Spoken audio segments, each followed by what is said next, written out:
नमस्कार। बहुत स्वागत है आप सभी दर्शकों का मेष राशि के लिए नवंबर 2024 के राशिफल के इस वीडियो में। बड़े बदलाव का दौर, 6 बड़े परिवर्तन, 4 बड़े राजयोग। जी हाँ, नवंबर के माह में आपकी गोचर कुंडली में 6 बड़े बदलाव होने जा रहे हैं और 4 बड़े राजयोग बन रहे हैं।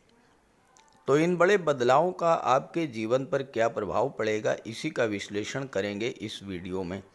आपका स्वास्थ्य कैसा रहेगा, आर्थिक दृष्टि से कैसा रहेगा ये माह, नौकरी, व्यापार, रोजगार की दृष्टि से कैसा रहेगा, प्रेम, प्यार, विवाह, वैवाहिक जीवन कैसा रहेगा, क्या क्या सावधानियां बरतनी होंगी और किन उपायों से आप ग्रहों को अपने अनुकूल कर सकते हैं, इन्हीं सब बातों पर चर्चा करेंगे इस वीडियो में।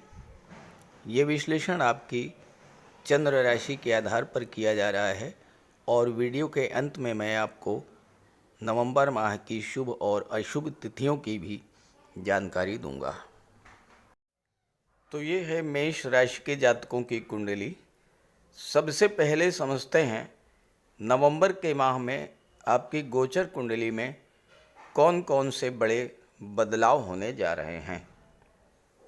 सबसे बड़ा और सबसे महत्वपूर्ण जो बदलाव है वो है शनिदेव का। शनिदेव वर्तमान में वक्री अवस्था में गोचर कर रहे हैं और 15 नवंबर को शनि मार्गी हो जाएंगे। मेष राशि के लिए शनि दशम भाव और एकादश भाव दोनों के स्वामी बनते हैं और मेष राशि के लिए सदा सदा के लिए कर्म भाव और लाभ के भाव, आपके कैरियर और आपकी इनकम दोनों पर शनि का ही नियंत्रण रहता है। मेष राशि के लिए शनि का मार्गी होना एक बहुत बड़ा सकारात्मक परिवर्तन लेकर के आएगा आपके कार्य क्षेत्र में और आपकी इनकम में। शनि क्या है? शनि कार्यों की गति को मंद कर देते हैं, आपकी इनकम को कम कर देते हैं, आय के साधनों में कमी ला देते हैं, आपका पैसा मिलने में बहुत अधिक देरी करा देते हैं शनि। और पिछले 4 माह से शनि वक्री चल रहे थे। एक तो शनि वैसे ही धीरे धीरे गतिमान होते हैं, वक्री अवस्था में शनि की चाल और भी धीमी हो गई। शनि की चाल धीमी होने का सीधा सीधा प्रभाव आपके कैरियर और आपकी इनकम पर पड़ा। आपके कार्यों की गति मंद हो गई, पैसा आने की गति मंद हो गई। अब शनि जब मार्गी होंगे तो कार्यों में तेजी आएगी और धन आगम में भी तेजी आएगी। जितना तेजी से आपके कार्य बनेंगे उतना ही तेजी से आपकी इनकम भी बढ़ेगी। और आपके राशि के स्वामी हैं मंगल। ये दूसरा महत्वपूर्ण परिवर्तन है। मंगल चौथे भाव में नीच के हो रहे हैं, अपनी नीच की राशि कर्क राशि में गोचर कर रहे हैं। लेकिन अच्छी बात क्या है? अच्छी बात यह है कि मंगल की दृष्टि अपनी उच्च की राशि पर पड़ रही है, मकर राशि पर।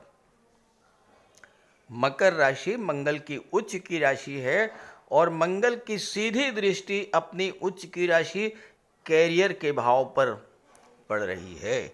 तो मंगल के प्रभाव से, शनि के प्रभाव से कार्यों को गति मिलेगी। कार्य क्षेत्र में जो बाधाएं आ रही थीं वो बाधाएं समाप्त होंगी।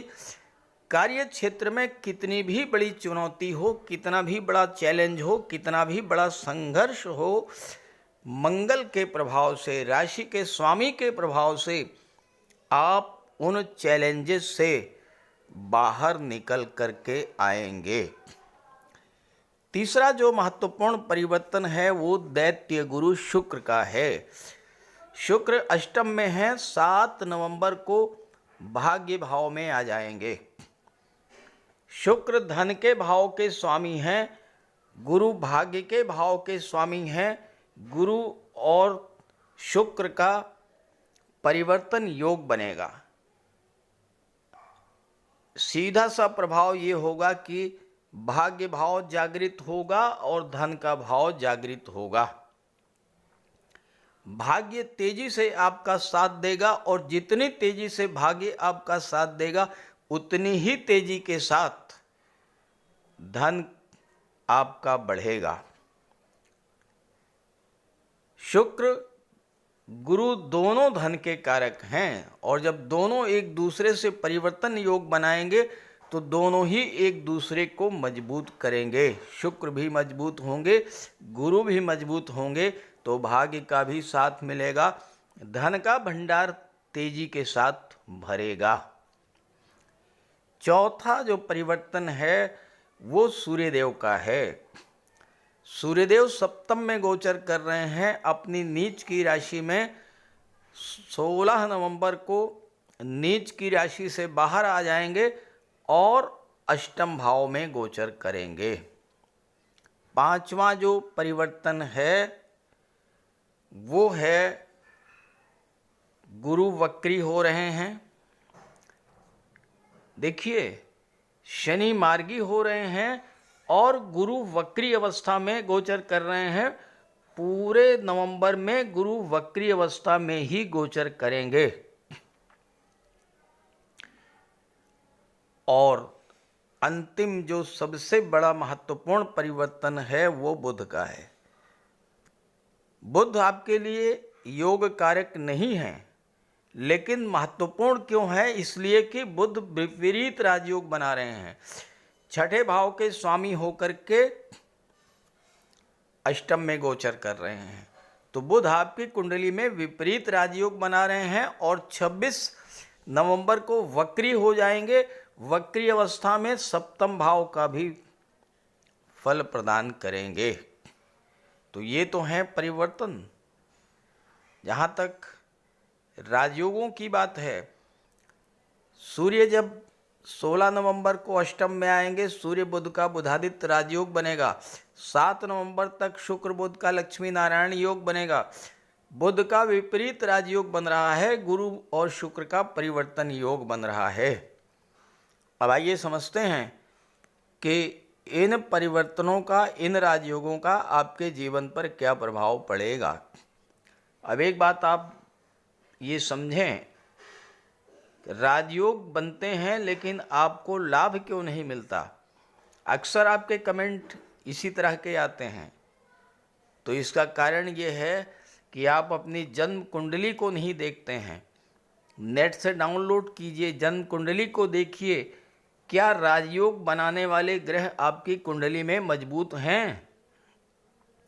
क्या सूर्य बुध शुक्र गुरु आपके कुंडली में मजबूत स्थिति में गोचर कर रहे हैं? अगर मजबूत हैं तो लाभ मिलेगा, मजबूत नहीं हैं तो लाभ नहीं मिलेगा। लाभ लेने के लिए आपको उन ग्रहों का उपाय करना पड़ेगा जो ग्रह आपकी जन्म कुंडली में कमज़ोर हैं। अब आइए, नवंबर माह में क्या क्या उपलब्धियां आपको हासिल होंगी, इस पर चर्चा करते हैं। मेष राशि मंगल देव की राशि है और मेष राशि काल पुरुष कुंडली की पहली राशि है। मंगल के प्रभाव से मेष राशि के जातक अदम्य साहस के धनी होते हैं। जीवन में निरंतर संघर्ष करते हुए आगे बढ़ने वाली राशि है मेष राशि।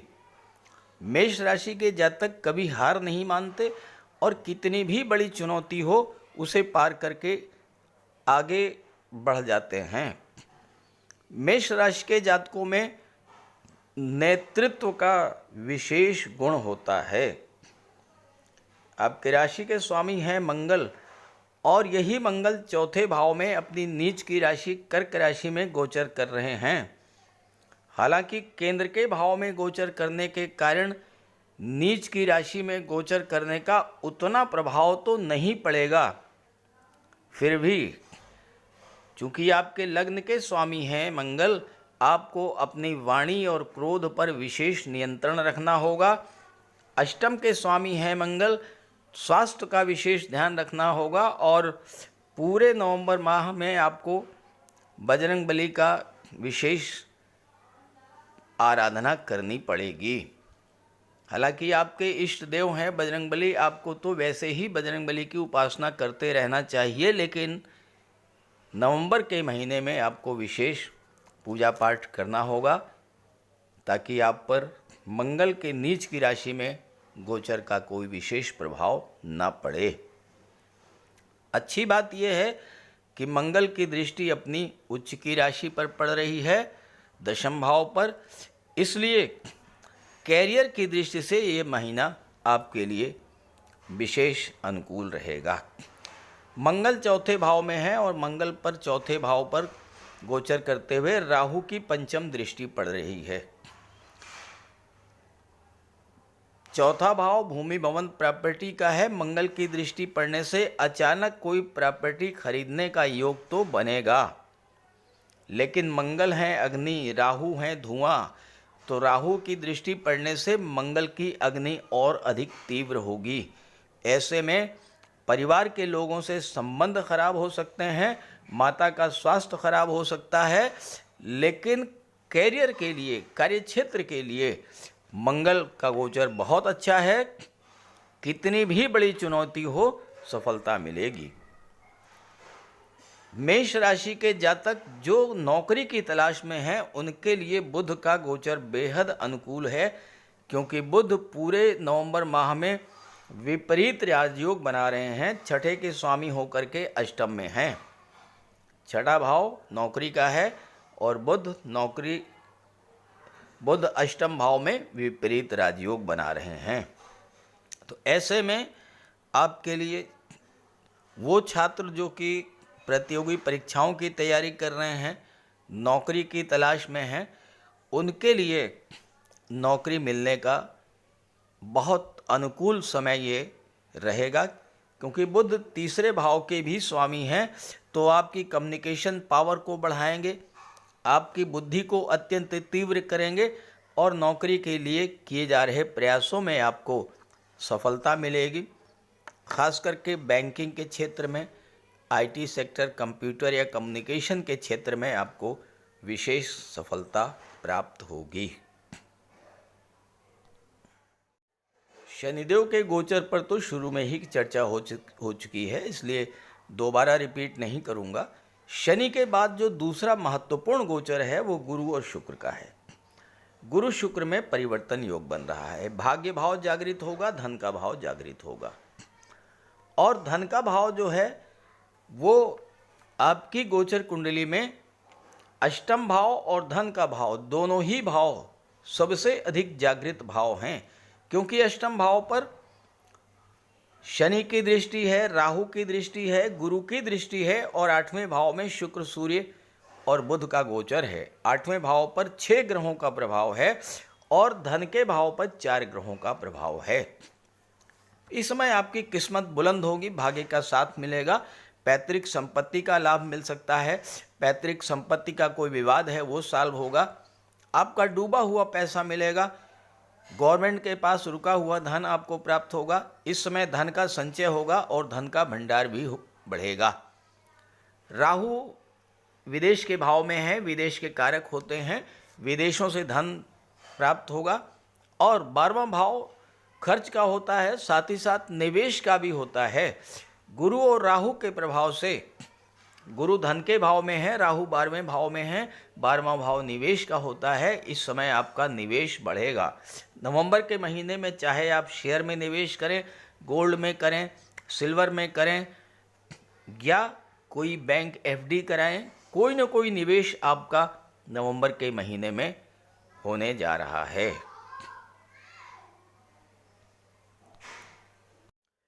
बुध आपकी कुंडली में विपरीत राजयोग बना रहे हैं, अष्टम भाव में गोचर कर रहे हैं, और 16 नवंबर को जब सूर्य अष्टम में आ जाएंगे तो सूर्य बुध का बुधादित्य राजयोग भी बनेगा, और इस तरह से बुध आपकी कुंडली में विपरीत राजयोग और बुधादित्य राजयोग दोनों राजयोग बना रहे हैं। 26 नवंबर को जब वक्री हो जाएंगे तो सप्तम भाव का भी फल देंगे। अब देखिए, सातवां भाव जो है इसके स्वामी कौन हैं? शुक्र हैं, जो कि भाग्य के भाव में बैठे हैं। सातवें भाव का स्वामी अगर भाग्य के भाव में गोचर करे तो सीधा सा अर्थ यह है कि सातवें भाव की चीजों से आपकी भाग्योन्नति होगी। मेष राशि के लिए बहुत महत्वपूर्ण है शुक्र का ये गोचर, बुध का ये गोचर। क्यों? क्योंकि विवाह के बाद आपकी भाग्योन्नति होगी, आपके जीवन साथी के माध्यम से आपकी भाग्योन्नति होगी। ध्यान रखिएगा, मेष राशि मंगल की राशि है। मंगल इस समय नीच की राशि में गोचर कर रहे हैं। जीवन साथी के साथ अपना व्यवहार बहुत ही मधुर रखिएगा। भूल करके भी जीवन साथी को कष्ट मत दीजिएगा। ये समझ लीजिए कि अगर आपने अपने जीवन साथी को कष्ट दिया, जीवन साथी पर क्रोध किया, तो भाग्य का साथ नहीं मिलेगा, भाग्य आपसे रूठ जाएगा। ये बहुत महत्वपूर्ण बात आपको मैं बता रहा हूँ, जो केवल और केवल मेष राशि के जातकों पर लागू हो रही है, क्योंकि आपकी कुंडली में सप्तम का स्वामी भाग्य के भाव में गोचर कर रहा है। जीवन साथी से तालमेल बना करके रखिएगा, उनकी भावनाओं को समझिएगा, उनकी बातों को सुनिएगा और उनके स्वास्थ्य का भी विशेष ध्यान रखिएगा, क्योंकि मंगल की चौथी दृष्टि सप्तम पर पड़ रही है। तो जीवन साथी की विशेष केयर करनी है आपको। जितना अपने जीवन साथी की आप केयर करेंगे, उतना ही आपका भाग्य चमकेगा। 26 नवंबर को जब बुध वक्री होंगे तो बिजनेसमैन के लिए जबरदस्त लाभ की स्थितियां बनेंगी। बुध व्यापार के कारक हैं, विपरीत राजयोग बना रहे हैं और सप्तम का फल देंगे। बिजनेसमैन के लिए जबरदस्त लाभ की स्थितियां बनेंगी 26 नवंबर के बाद। अब आइए बात कर लेते हैं नवंबर की शुभ और अशुभ तारीखों की। जहां तक शुभ तिथियों की बात है, 10, 11, 14, 15, 18 और 19 नवंबर की तिथियां आपके लिए विशेष शुभ हैं और 3, 4, 5, 12, 13, 21 और 30 नवंबर की तिथियों पर आप विशेष सावधान रहिएगा। तो इस गोचर का लाभ उठाइए। ये वीडियो, ये जानकारी अपने साथियों, अपने मित्रों को भी शेयर कीजिएगा। क्रोध भूल करके भी मत कीजिएगा। जब भी आपको क्रोध आए, शांति से बैठ करके बजरंगबली का ध्यान कीजिएगा, हनुमान चालीसा का पाठ कीजिएगा। क्रोध से ही आपके काम बिगड़ेंगे। नमस्कार।